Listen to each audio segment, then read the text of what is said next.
down the hammer and pick up the pencil. You're about to listen to the Savvy Radio Show. Learn from real-life real estate investors, experience revealed with the Savvy Landlord as your host. All right, Savvy investors, yeah, it's been too long, and I'm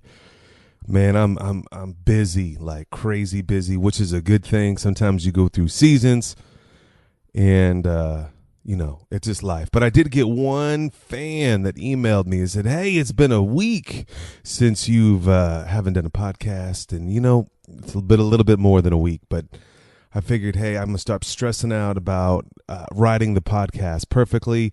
So I'm just going to lay it all raw. So I'm going to forget stuff. I'm going to say things that maybe not 100% accurate.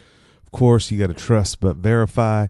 But other than that, I think that it's valuable to get some content out there. So let's let it rip. Anyway, my name is Stephen VanCauwenbergh. You tuned in to the Savvy Radio Show. If this is your first episode, man, there's 300 behind you. You might want to check it out.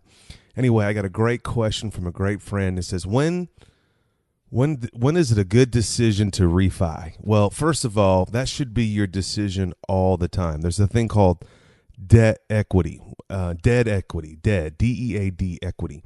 And if you have a $100,000 property, and let's just say you bought it for $50,000 and it was rent ready, and several years click by, and let's just say 5 years, and it's worth $125,000 right now.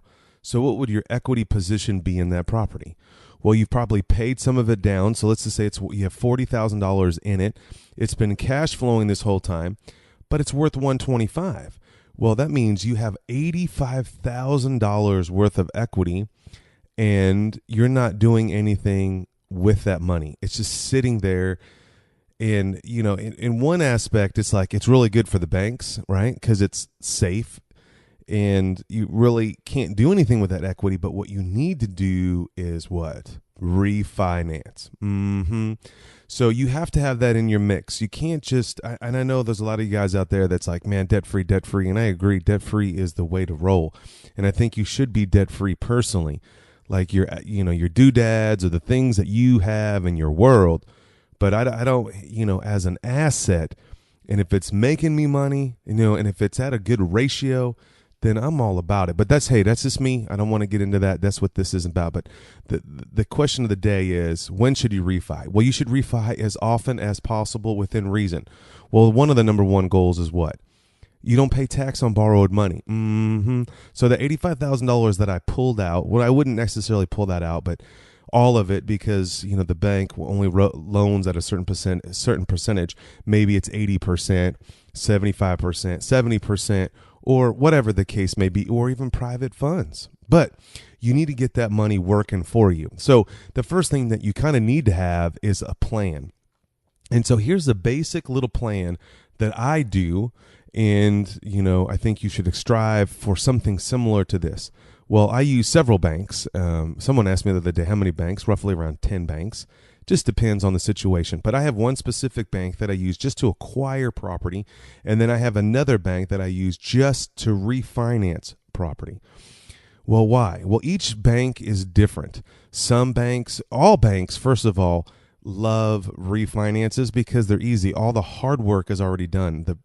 The acquisition bank kind of has to do a little bit more due diligence on the asset, not necessarily the borrower, you, the investor.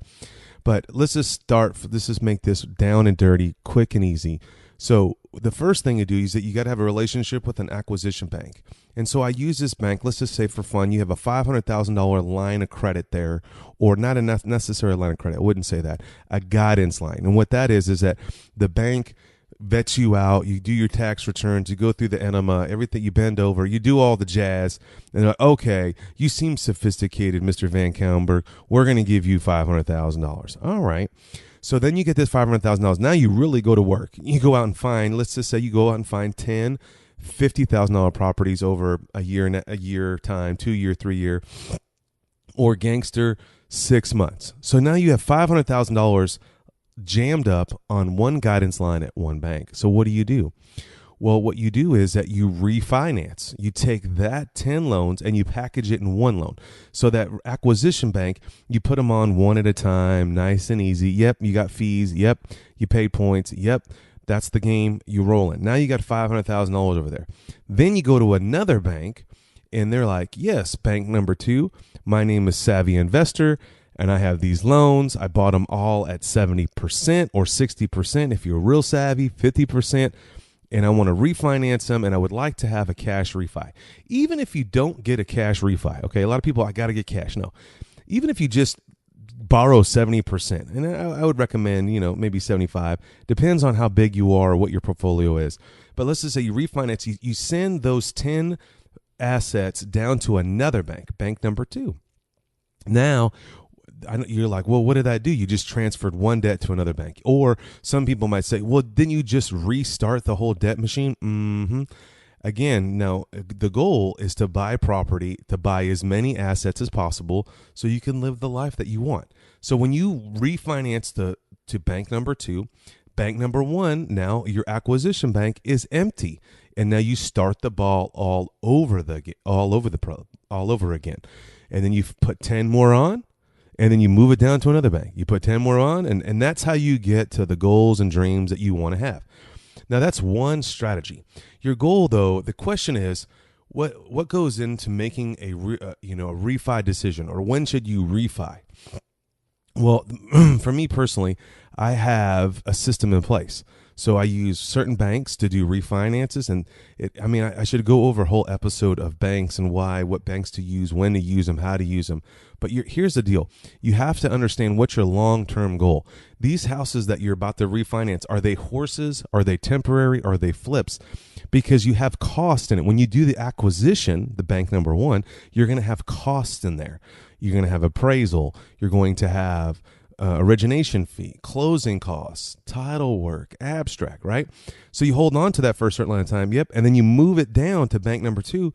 Yes, you're going to have cost again. All right.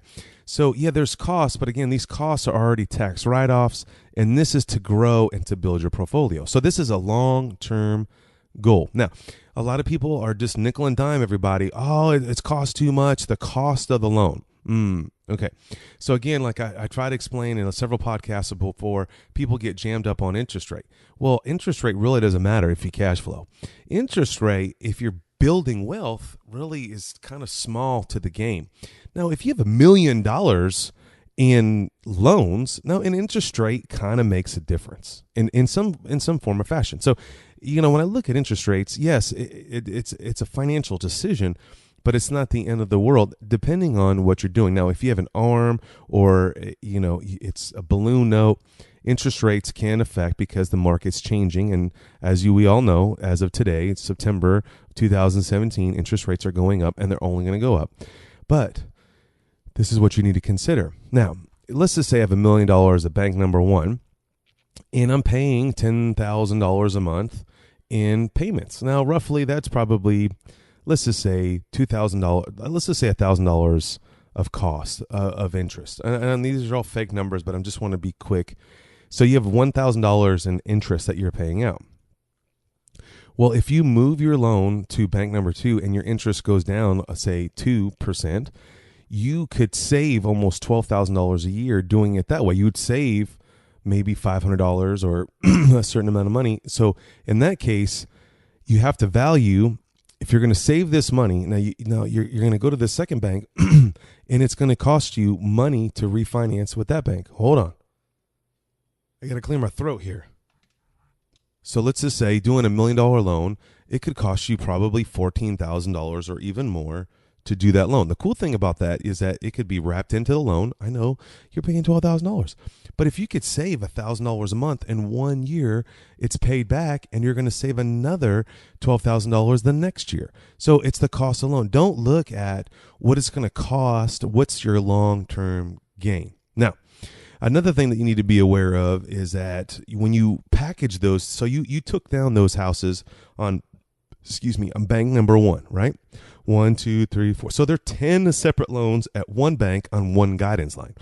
Now, when you refinance to bank number 2, it's going to be cross-collateralized. And so what happens there, and it gets a little sticky. It's not impossible, but let's just say when you write a $500,000 loan down there, now they're cross-collateralized over all 10 loans.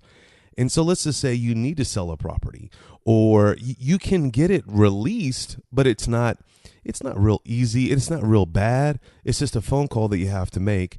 And now you're at the bank's mercy, where they're like, well, the value on our side is only worth this much. And, it gets a little complicated, but you just need to think about that. So the properties that you're going to refinance, I call those horses that I'm going to keep for a great deal of length of time.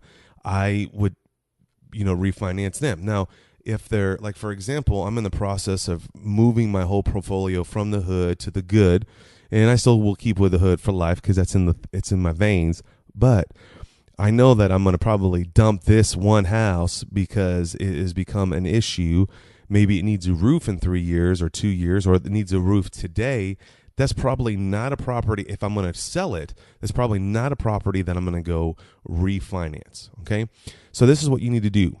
When you want to really refinance, analyze each house individually. Man, I've learned that the long, hard way. So you've got to look at each house. What is it performing on its own? And then what is it doing together, AKA globally? Now, when you get to refinancing packages or $250,000 above houses or package loans, you get excited because it's a package and you're looking at it as one entity. You've got to really analyze your numbers before you get it over there. Is this going to really perform individually if one house does sell? If the horse, like the best house in the product, doesn't do well, and you just need to analyze that. That's just a heads up, just kind of letting you know. Now, if you're selling a property, I don't know necessarily it would be the smart thing to refinance it because you're just wasting money. So I'm trying to think, where am I left off here? So, keep your horses, the ones that you want, that for long term. If you're going to sell it within 3 to 5 years, I probably wouldn't bulk it up in a package. If you need to break it off, you need to know in advance. And, you might even want to communicate that with the second bank. Hey, how does it work if I need to release this house? Another strategy that you may want to consider too is a line of credit. Say you use a package let's say I have $500,000 I bought in an acquisition, but I bought them really good. I bought them at 60%. And I'm moving it over to this other bank that loans at 80%. There's a huge margin there, right? What if I get $100,000 cash at the refi, which is what every real estate investor's dream is? And if you get that, fabulous. But what if you do take that $100,000 and you pay off, say, 2 more houses, or only refinance the 8, and then you put a line of credit on those? And that what the line of credit is, it's like a collateralization of those 2 debt-free properties, and then now you have $100,000 you can borrow against that and to buy more property. So I hopefully that wasn't kind of complicated, and it's early in the morning, and I have not done a podcast, so bear with me. But there's so many unique ways that you can grow your business, refinance, but you should always be thinking about refinance. Don't get lazy. Don't get houses just sit there with debt equity in them, and you're not making that money work for you. You should always be turning your portfolio, and you should always be thinking about any money that's sitting that's not being used is eroding from inflation, and you're paying more in taxes than you necessarily need to do. Anyway, my name is Stephen VanCauwenbergh. I know this was rough around the edges. For the folks that text me and that encourage me that you waiting for an episode, I appreciate you. You know what's up. I got love for you. Thanks for listening to the Savvy Radio Show. Glide online and listen to our other motivating episodes at savvyradioshow.com. Connect on Twitter at LandlordBook, and always be buying assets.